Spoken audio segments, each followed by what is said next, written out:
বিচার করেন নিজে, বিচার করেন নিজের ছেলে মেয়ের, বিচার করেন নিজের ছেলে মেয়ের।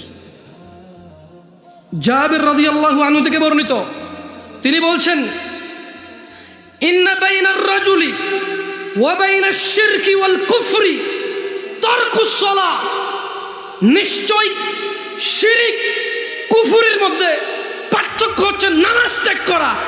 এইবার নিজে বলেন, কত ভাগ মুসলমানের দেশ? আপনি কে? আপনি কি? আমি কে? আমি কি? হুজুর কে? হুজুর কি? তার জুমার মুসল্লি কে? মুসল্লি কি? তার সমাজ সেবক কি? তার সমাজ সেবী কি? তার মেয়ের জামাই কে? তার মেয়ের জামাই কি? কার সাথে সে তার মেয়ে বিয়ে দিচ্ছে? কোন ঘরে এই ছেলে কোন ঘরের মেয়ে নিয়ে আসতেছে? তার বউ কে? আদৌ কি তার ঘরে কোনো মুসলমান আছে? আমি বলি নাই।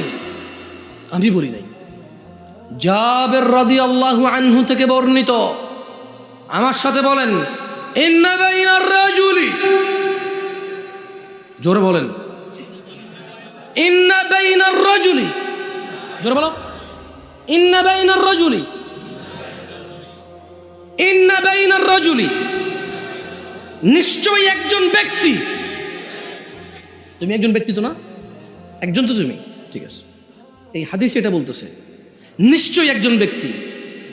ওয়া বাইনাশ শিরক, বলো, ওয়া বাইনাশ শিরক, এবং শিরিক, ওয়াল কুফরি, এবং কুফরি, তারকুস সালাহ, নামাজ ত্যাগ করা। তাহলে একজন ব্যক্তি শিরিক আর কুফরের মধ্যে পার্থক্য কি? জোরে বলো, পার্থক্য কি? মুশরিক আর কাফেরের মধ্যে পার্থক্য কি? শিরিক আর কুফরের মধ্যে পার্থক্য কি? নামাজ ত্যাগ করা। এটা জাবের রাদিয়াল্লাহু আনহু বলছে। আমি দুঃখিত যদি আপনাকে আমি কষ্ট দিয়ে থাকি হাদিসটা পড়ে। আমি এই জন্য আরো দুঃখিত যদি আপনি কোনোদিন এই হাদিস না শুনে থাকেন। আমি আজকে প্রথম বললাম, তাহলে আমি এর জন্য ক্ষমা চাচ্ছি। কেন আপনার ঘুমটা ভাঙতে গেলাম আমি? I am very sorry. আমি অনেক আন্তরিকভাবে ক্ষমা চাচ্ছি যে আপনি এতদিন থেকে জানতেন সারা জীবন নামাজ না পড়ে মুসলমান থাকা যায়। আমি আপনাকে বললাম যে জাবের রাদিয়াল্লাহু আনহু এরকম বলে নাই। জাবের রাদিয়াল্লাহু আনহু এরকম বলে নাই।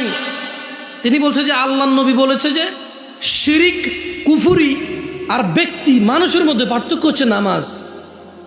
অন্য অনেক হাদিসে আসছে যে সালাত ত্যাগ করে সে কুফরি।